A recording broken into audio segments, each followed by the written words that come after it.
در فصل بهاران تمام گوشه و اطراف این سرزمین بهشت سیما تاجیکستان سبزپوش و گلبدامان باز هم دلربا و مفتون کننده می گردد. صبحگاهانش عطرآگین، صوت و نوای بلبلان نغمه پردازش تا به فلک، آسمانش کبودی نیلابی است، به هر یکی ما نور و نیروی زندگانی می بخشد.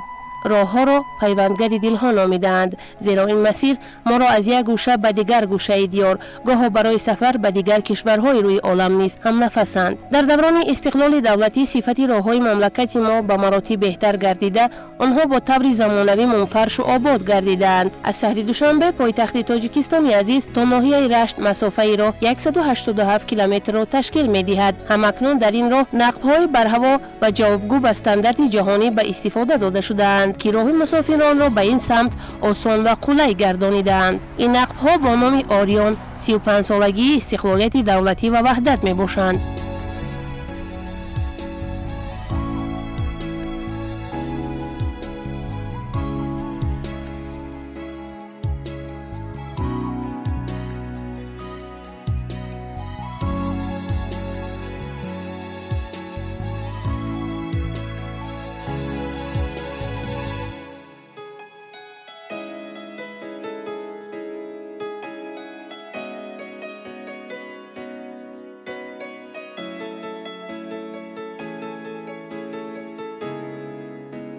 چشمه دهه نودانک جماعت نودانک با طعم شیرین و گوارا، مصطفایی و فایده بخشیش برای اهل منطقه و مهمانهایی که برشتان زمین سفر می نمایند جایی مخصوص است. سیر به این گونه منظره های دیدنی واقعا به شما بالید روحی می بخشد.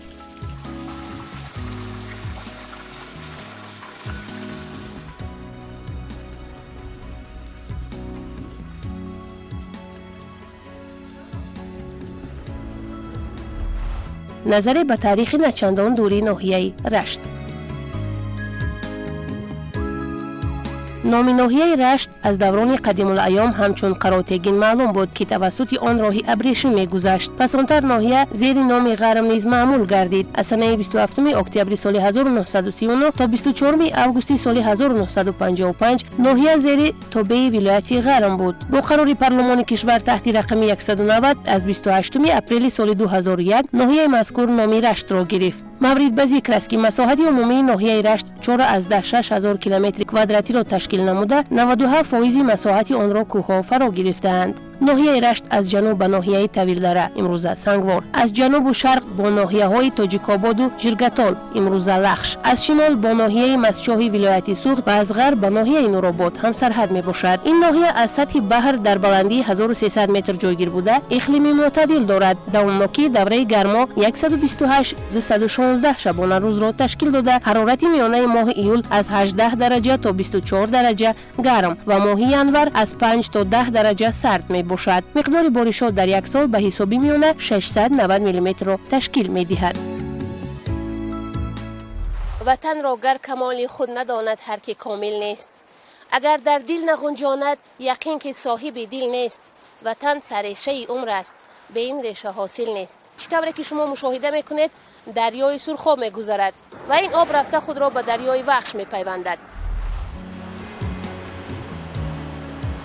بینندگان عزیز، یادرس میشویم که دریای سرخاب ناحیه را از شرق به غرب بریده به آن دریاهای روناب، شورک، آبی کبود، سارباغ و سنگیکر همراه میشوند.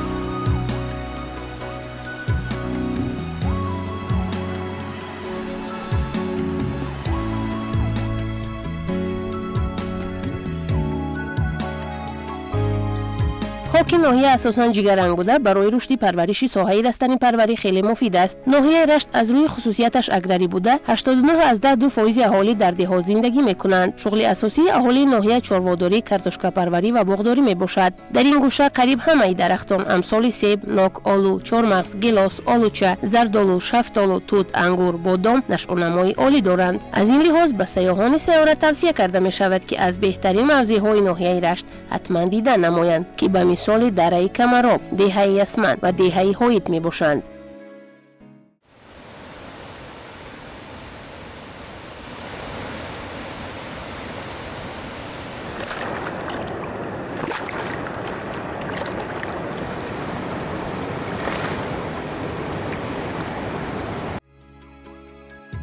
ناحیه رشت یکی از کلانترین ناحیه‌های تابع جمهوری در تاجیکستان است. دره رود سرخاب جای دارد. مرکز این ناحیه شهرک غرم است که 185 کیلومتر شرقتر از شهر دوشنبه در کنار رود سرخاب جای گرفته است. ناحیه رشت در وادی رشت جایگیر است و در شمال با ولایت بادکند جمهوری قرقیزستان و ناحیه کوهستانی مسچای ولایت سوغد، در شرق با ناحیه لخش، در جنوب با ناحیه تاجیک‌آباد، ناحیه نورآباد و ناحیه سنگوار، در غرب با ناحیه وحدت و ناحیه عینی از ناحیه‌های تابع جمهوری هم مرز است. بنا به اطلاع سرشماری سال 2016 در ناحیه رشت 116,600 نفر اهالی زندگی می‌کنند.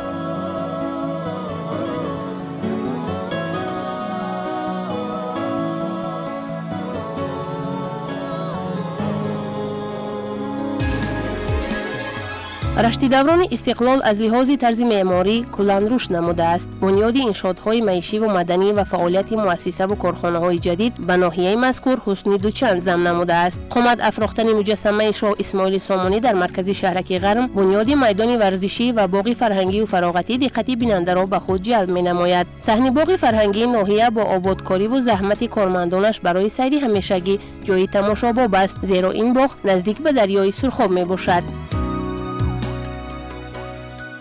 بعد از پخش چنین برنامه‌های یک گوشه دیور حتما شما نیز به این گوشه زیبا منظر کشور سفر میکنید.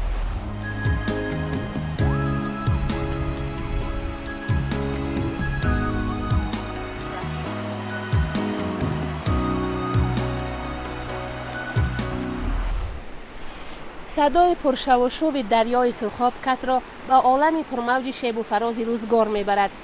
سفینه حیات در واقع رنگین است. بنیاد کت‌های استراحتی در ساحل رود سرخاب و خدمت رسانی آشپزها برای مهمانان در این محیط دلانگیز به کس حلاوتی دیگر میبخشد. هنگام ثبت برنامه امان به مهمانان خارجی واخوردیم.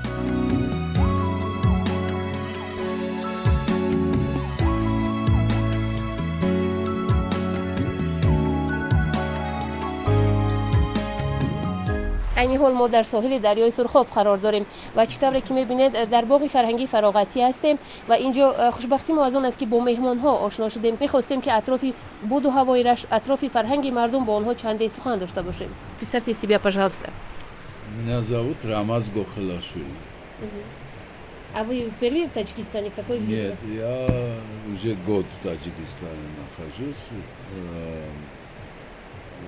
Управляю проектом по развитию 4 региона.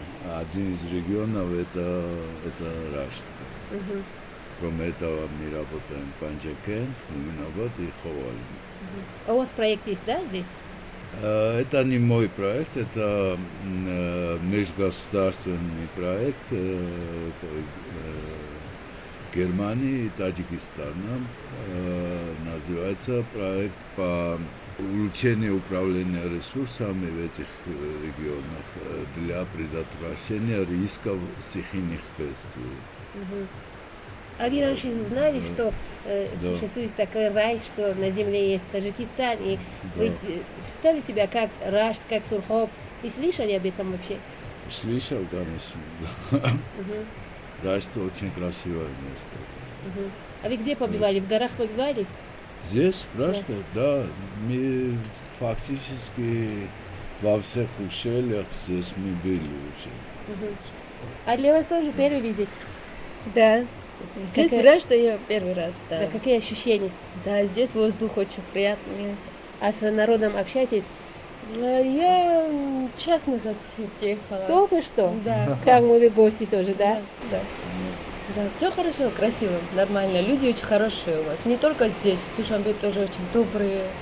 Вот, очень хорошо обращаются. Добрые люди очень. Хорошо. بیننده عزیز چطوره که شما دیده مهمانان در اینجا خیلی طبع بالیده دارند و امیدواریم که سفری ما نیز خوش و گوارا میگذرد و برای شما از این گوشه دیار با هدیه‌های نجیب برمیگردیم. برنامه‌های تلویزیونی ایران و طبیعت را پیگیری کنید.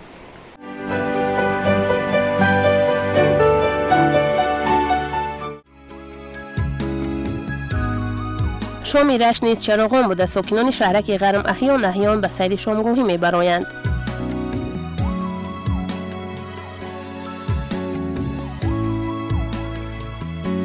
صبح دیگر فعالیت کاری اهل ایجاد ما از تماشای بازاری مرکزی ناحیه رشت شهرک غرم آغاز شد. در این گوشه دیار نیز در بازار میوه‌های وارداتی به نظر میرسند و سیب ناحیه رشت هنوز هم در حالت تر و تازه قرار دارد و اگر مهمانانی که در این منطقه هستند و به این منطقه سفر کرده هستند میتوانند از این گونه سیب‌های بالذات حتما خریداری نمایند. بازار رشت مثل بازارهای شهر خیلی سرمیوه است و مزاجانش هم نیز خیلی زیاد به نظر میرسد.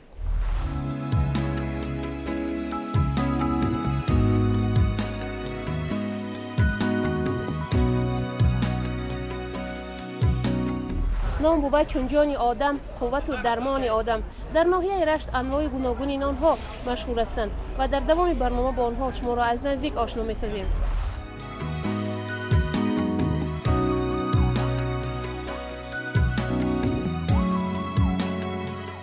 در ناحیه رشت بستنی‌هایی که در کوه پرورش کرده میشوند خیلی زیادند و این شما در دست من تورون را می‌بینید. در برابر چکریه که برای بیماری‌های قند فایده دارد، تورون نیز یک علف کوهی است که به سلامتی انسان فایده بخش است.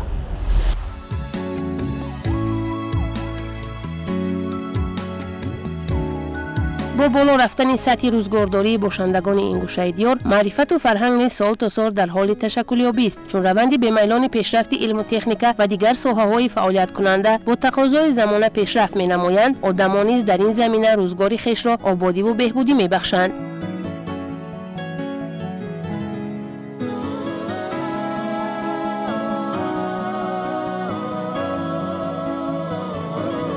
اینک بنیادی کاشانه بخت در نزدیک بینای فرهنگ ناحیه باز آرزوهای نو عروسان را جلوی دیگر بخشیده است.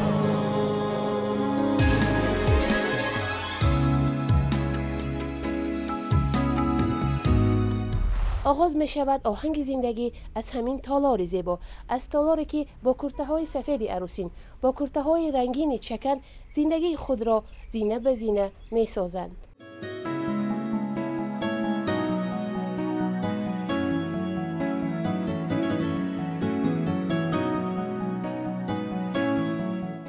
سالی سپری گردیده در ناحیه رشت چنین کاشانه بخت زیبا و منقش ساخته شد که آن دارای بیش از 100 پیراهن عروسی، امثال پیراهن‌های چکن تاجیکانه، امثال پیراهن‌های سفید می توانند که به خانه بخت، به زندگی رنگین خود سفر نمایند. کاش از به بر کردن چنین پیراهن‌های منقش زندگی و روزگاری آنها منقش باشند و سعادتمندترین فردی اهل جامعه شوند.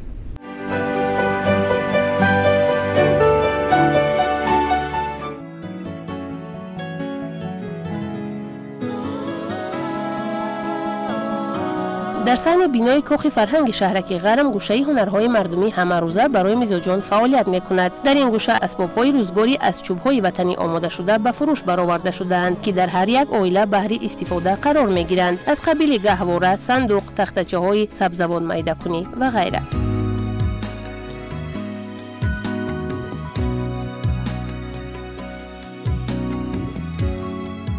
هنر آموز کس هنرمندی در کشایی کنی نه در بندی. هنر میراثی بابایی برای بعضی ها است و این است که هنرهای قدیمه تاجیکان را در عصر 21 احیا کردند. در پشتاق کاخ فرهنگ نمایش هنرهای مردمی در ناحیه رشت همه روزه صورت میگیرد که میتوانند دلخواه مزاجان از اینجا اسباب‌های روزگار را پیدا کنند و برای خویش خریداری کنند.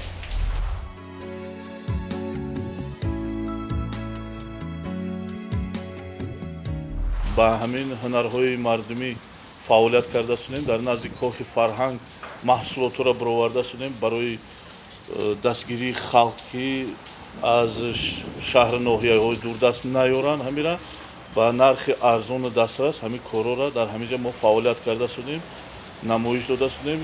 хеле ҳанаре ки мисол кадомира чӣ ҳанаре ки дар кор шавад ё чӣ маҳсулоте ки дар корад меоянд ҳаминҷа мо гаҳораро аз чӯи бед тайёр мекунем ва аз чӯи маҳаллӣ тайёр мекунем ки барое ки оянвай сабук биёяд ҳам мақсад ки ба қувват меояд вай маҳсулоти агар хориҷӣ ростиш кунем вай вазмин меояд ва тахтаҳои сасна ва дигар тахтаҳое ки мисол мо рост мекунем вай вазминтар меояд мақсад ки ба тахтаҳои гаҳора асос аз маҳсулоти тахтаҳои маҳаллӣ карда мешавад. фаъолияти бонкҳо дар маркази ноҳияи рашт шаҳраки ғарм ба таври олӣ ба роҳ монда шудааст. филиали Орион аз соли 2003 ҷониб сар карда дар минтақа фаъолият карда истааст ва хушбахтона зиёда аз 12 марказ дар минтақа фаъолият карда истодааст. ҳамарӯза аз соати 8 то соати 16 кор карда истодааст. боиси хушнудӣ аст ки имрӯз дар минтақа муштариёни Орион банк зиёда аз 20 000 нафар шудагӣ аст. мо кӯшиш мекунем ки бо сифати аъло хизматрасониро дар минтақа дар сатҳи аъло ба роҳ монем. мо аз аввали соли 2025 ба кор оғоз намудем. То инҷониб зиёда аз 500 муштарӣ дорем ки ба мизоҷони худ кӯмак ва ё хизматрасониҳои худро карда истодаем. имрӯз мо қарзҳои имтиёзнок ба аҳолии минтақа пешниҳод карда истодаем. қарзҳо барои соҳаи кишоварзӣ, соҳаи чорвадорӣ, занборпарварӣ, соҳибкории хурду миёна ва дигар ҷанбаҳои хизматрасониҳои мо дар бар гирифта.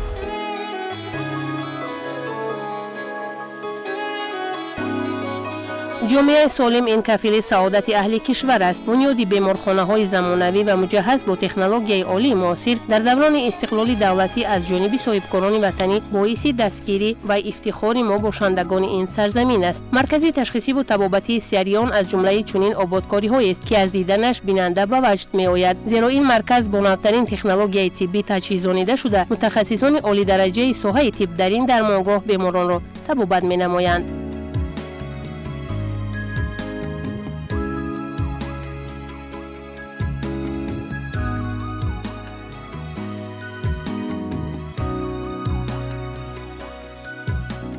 дидаи ҷони буали сино буда аз нури маърифат бино. беморхонаи марказии ташхисию табобатии Сиариён иншооти даврони истиқлол буда дар табобат ва барқарорсозии сокинони ин минтақаи диёр саҳми бориз дорад. маркази ташхисии табобатии Сиариён ин яке аз меваҳои бо самари даврони истиқлолият дар ҷумҳурии мо мебошад ва махсусан дар минтақаи Рашт. марказ соли 2019 бо иштироки асосгузори сулҳ ва ваҳдати миллӣ, пешвои миллат, президенти ҷумҳурии Тоҷикистон муҳтарам Эмомалӣ Раҳмон кушода ва ба истифода дода шуд. ин маркази ташхисию табобатӣ аз тарафи бародарон соҳибкорони муваффақ шоифҳо аз деҳаи поҷаи ноҳияи Рашт сохта пурра ба таҷҳизотҳои муосири тиббӣ таҷҳизонида шуд. марказ иборат аз шӯъбаҳои ташхисӣ, шӯъбаи ҷарроҳӣ ва шӯъбаи бемориҳои умумӣ ташкил ёфтааст. дар марказ 13 нафар табибони илми олидор, 23 нафар ҳамшириҳои шафқат ва дигар коргарони хоҷагидорӣ кор ва фаъолият карда истодаанд. ва бояд ҳаминро қайд кард ки ин коргарон ҳама бо маоши хуби корӣ таъмин мешаванд. марказ аз рӯзҳои аввали фаъолияти худ бо таҷҳизотҳои муосири тиббӣ таҷҳизонида шуда буд. аз қабили компютери томографӣ, компютери магнитии резонансӣ, рентгени рақамӣ, рентгени портативӣ дар толори ҷарроҳӣ ё ки S2 маълум аст дар байни кормандони соҳаи тиб, лабораторияи замонавӣ, таҷҳизотҳои ҷарроҳӣ ҳозир аз замон аз ҷумла эндоҷарроҳӣ. дар марказ ҳуҷраҳои EKG, EEG ва стоматологияю бемориҳои гӯшу гулӯи бинӣ фаъолияти хуб доранд. дар ҳаминро бояд қайд кард ки таҷҳизотҳои номбаршуда ки пеш дар ноҳияҳои тобеи ҷумҳур вуҷуд надоштанд, кори беморон, табобати беморон, сифати табобат, сифати ташхисро ниҳоят баланд гардонидаанд. ба хотири ҳамин таҷҳизотҳои тиббӣ аксарияти беморони мо аз ноҳияҳои дурдастанд, аз ноҳияи махсусан ноҳияи Лахш, Тоҷикобод, деҳаҳои дурдасти ноҳияи Нуробод, аз ноҳияи Сангвор беморон ба назди мо ташриф меоранд ва ташхиси хуби тиббиро мегузаронем ва ин барои ҳам рафти табобат ва ҳам барои худи беморон бисёр осонӣ овард.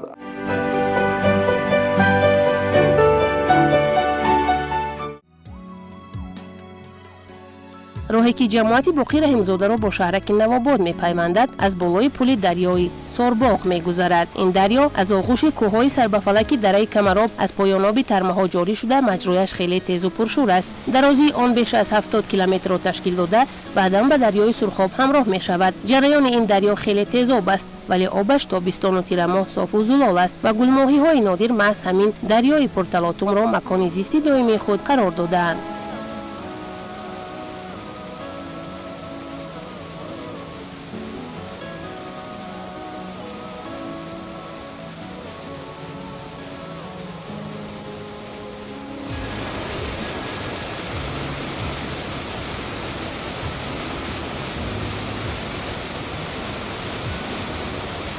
دریاچه شوخی که در نوار است از جماعت باقی رحیمزاده علیخترش از طرف دره کمراب با عنوانی سوربوغ آمده به دریای سرخاب یک جای می شود.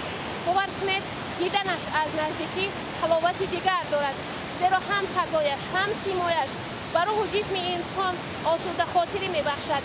پس حتما به ناحیه رشت بیایید و از این منظره های زیبا از نزدیک دیدن نمایید. шаҳраки Навобод дар масофаи 20 километр аз маркази ноҳияи Рашт, шаҳраки Ғарм воқеъ буда, фазои ин гӯшаи диёр низ басоно такрор аст, зеро он дар миёни дарёҳои Сорбуғ, Санги Кар ва Сурхоб бо шамоли форами доимии фазои сарқину табиати ҳамешабаҳор дорад. беморхонаи минтақавии шаҳраки Навободи ноҳияи Рашт ана дар ҳамин макони дилписанд барои таъмини беҳдошти саломатии сокинони ин гӯшаи раштонзамин бунёд гардидааст. барои роҳи наздик нисбат ба маркази шаҳраки Ғарм, бештари сокинони ҷамоати деҳоти ба номи Боқӣ Раҳимзода дар ҳолати мушкилоти хеш ба табибони ин беморхона муроҷиат мекунанд.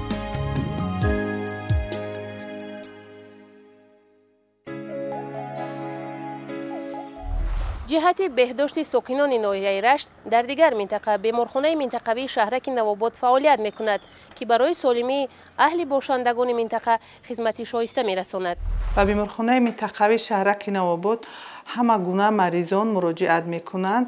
мо маризонро аз рӯи нақша, онҳое ки мансуб аст ба беморхонаи мо таҳти табобат қарор мегиранд, онҳо дар беморхонаи мо бо ташхиси фаросавтӣ, ташхиси лабораторӣ, инчунин ташхиси рентгенӣ ки ҳамин сол аз тарафи кормандони рушд ба мо тақдим карда шуд, ёрии саривақтӣ мегиранд. ба бемороне ки вазъи саломатиашон бадтар ё вазнинтар аст, мо онҳоро ба маркази ноҳия интиқол метавонем, ба сатҳи дуюм интиқол менамоем. инчунин ба беморхонаи мо ҳомиладорони валодати физиологиро мо қабул менамоем, инчунин беморони амрози занонаро қабул менамоем.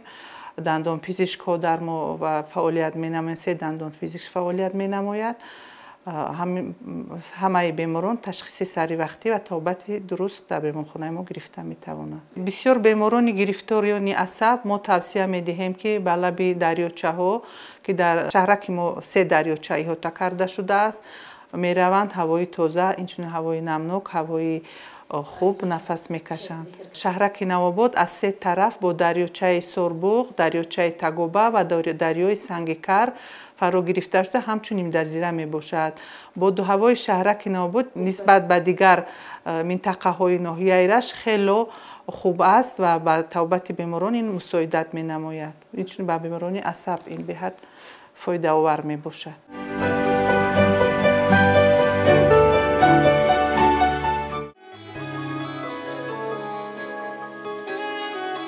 роҳи مرکزی شهرک نوآباد ما را به مکتب اینترنت جمهوریوی کودکان یتیم ناحیه رشت رسانید. مطابق اطلاع مسئولین این مؤسسه تعلیمی، عین زمان نزدیک 100 نفر کودکان یتیم و بی‌پرستار در این مرکز به تعلیم و تربیت فرا گرفته شده‌اند. شرایط بود و باش آنها مورد نظارتی همیشگی حکومت ناحیه رشت قرار داشته، اهل شهرک نیز برای آینده نکوی این تربیت گیرندگان سهم گذارند.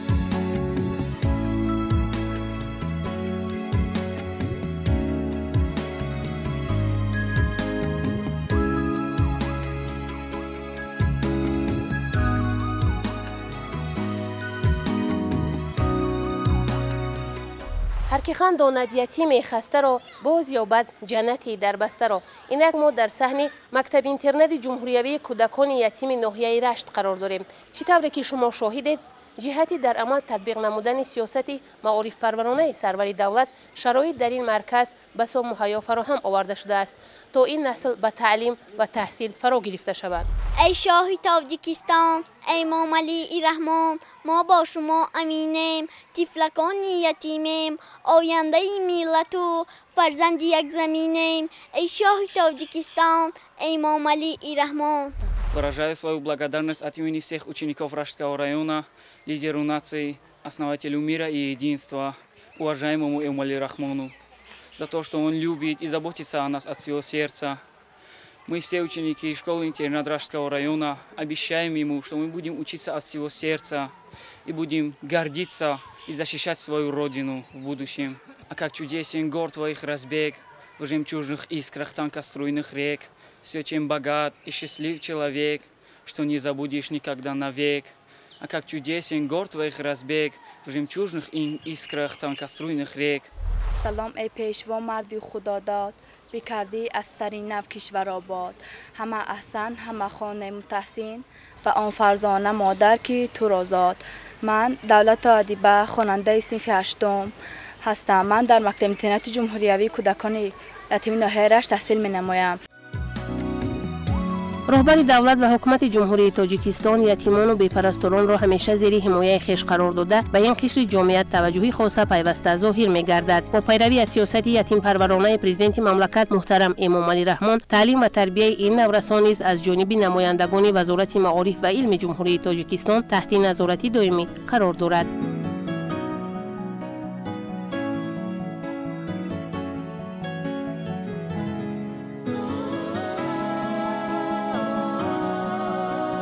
در راه بازگشت از شهرک نوآباد باغ‌های سبز و خرم را مشاهده کردیم که از زحمت صادقانه ساکنان این گوشه دیار درک می‌دهد. ساکنان ناحیه رشت برای دریافت روزی خشت بیشتر به باغداری و کارتوشکا پروری و چارواداری مشغولند. مجسمه نصرتالله مخصوم قهرمان ملت تاجیک که زاده این گوشه وطن است، در منطقه فرودگاه ناحیه نزدیک دروازه دهه شل جماعتی به نام نصرتالله مخصوم بنیاد گردیده است. اسرار پرورش میوه‌های شیرین و شهدباری رشتان زمین را که در سراسر تاجیکستان خیلی آوازه دارند، از ساکن این جماعت پرسان شدیم.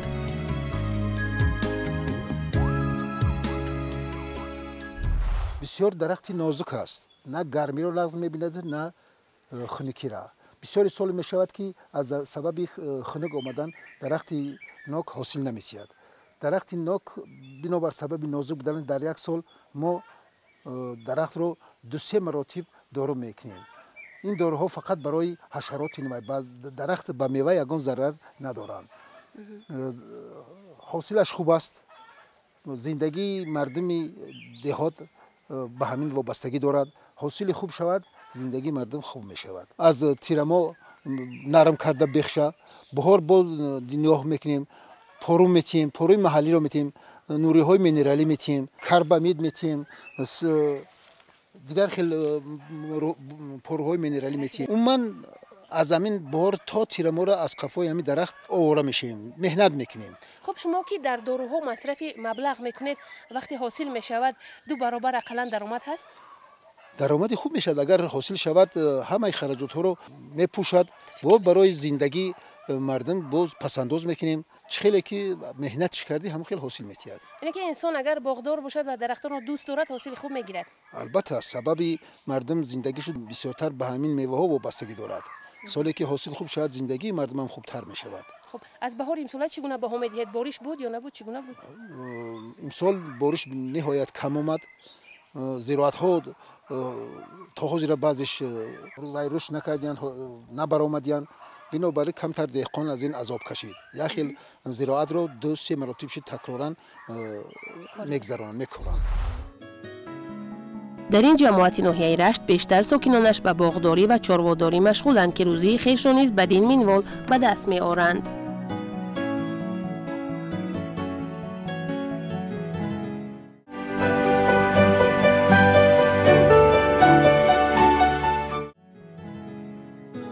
تاجیکستان در فرهنگی بوی مهمان‌نوازیش مشهوری عالم گردیده است. در این گوشه دیار مهمانان را با انواع گوناگون نان‌های تنوری و طعام‌های ملی بیشتر مفتون می‌سازند. بینندگان عزیز، ما نیز از قصه مهمانان دور و نزدیک دایر به شاه طعام این گوشه دیار فطیر مسکه شنیده بودیم. اینک برای شما طرزی آماده نمودن و اسرار ناتکراری آن را منظور می‌گردانیم.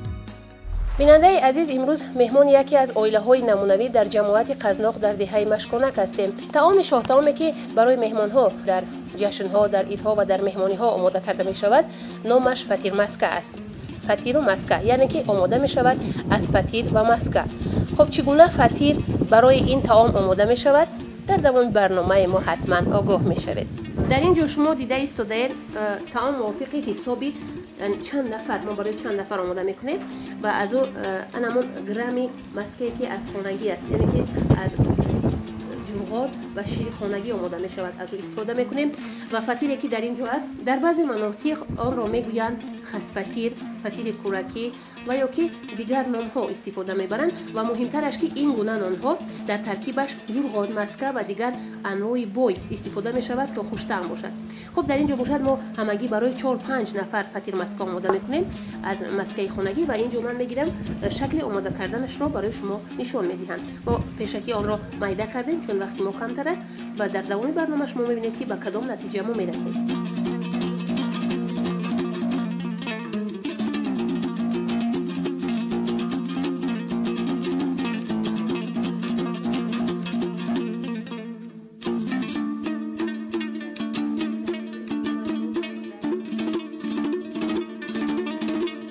بیننده عزیز، فطیر مسکه از زمانهای خیلی قدیم مشهور بود زیرا که ترکیبش از ویتامین ها بوی بود. در این منطقه که مردم بیشتر به چاروپروری مشغول هستند، برای آنها قریب در همه خاندان مسکه خانگی پیدا می شود و اومد فقط کمی کدبانه زیرک باشد حتما او می تواند که این طعام ناتکرار را و طعام اجدادی را که بی‌حد خوش‌طعم است برای مهمانانش آماده سازد. بیننده عزیز، بعد از نیم ساعت با این گونه قاشق‌های چوبی در طبق چوبی آمیخته کردن آن مسکه با خس فطیر، این گونه فطیر مسکه خوش‌طعم و لذیذ آماده کردیم. خب در بعضی مناطق تاجیکستان آن را برای خوشبو شدنش، خوش‌طعم شدنش با خربوزه استعمال میکنند، برای که بعضی آدما نمیتونن غذاهای سیروغان را استعمال کنند، گاهی آن را با جوغاد یا چکه نیز استعمال میکنند. خب با اختیار به آن نفری که تناول میکند. و در اینجا شما میبینید یک نانی است که در ناحیه رشت معمول است. در بالای این اکنون من خس فطیر را ماندم و خب این نان‌ها خاصی همین منطقه هستند، زیرا خوش‌طعم و لذیذ هستند. دیگر کدبانه‌ها نیز میتوانند که از این گونه نان‌ها آماده سازند. این زمان مهمانان زیاد به ناحیه رشت تشریف می‌آورند و اینجا ما طعام آماده کرده خویش فطیر مسکه را برای مهمانان شهری دوشنبه میبریم.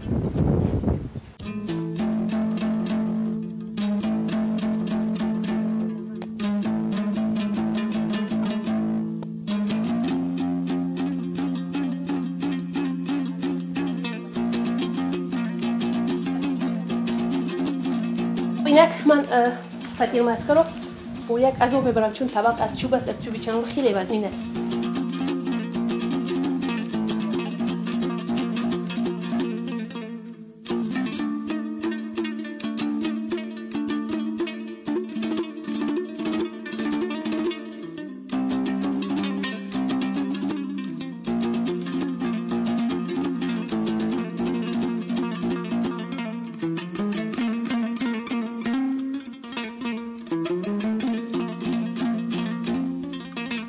امروز برای ما مهمان ها صاحب خانه این گونه خورش رو آماده کردن و این چنین از جوغاد نیز ما میتوانیم استفاده کنیم.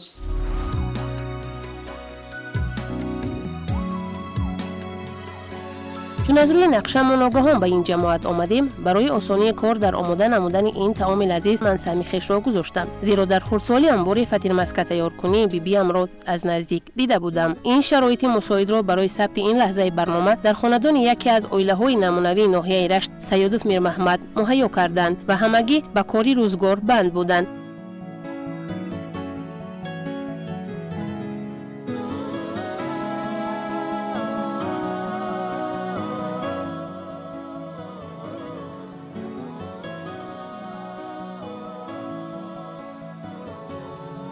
این صحبت‌های جالب و مکان‌های دیدنی باب را تنها در یک روز روی نوار آوردیم. سفر ما در ناحیه رشت ادامه دارد. انتظار باشید تا آوردن انا را از دره زیبا منظر کمراب با ذوق تماشا کنید. البته در قسمت دیگری برنامه گوشه دیار از ناحیه رشتان زمین. از دره کمراب، از دره کمراب، انا را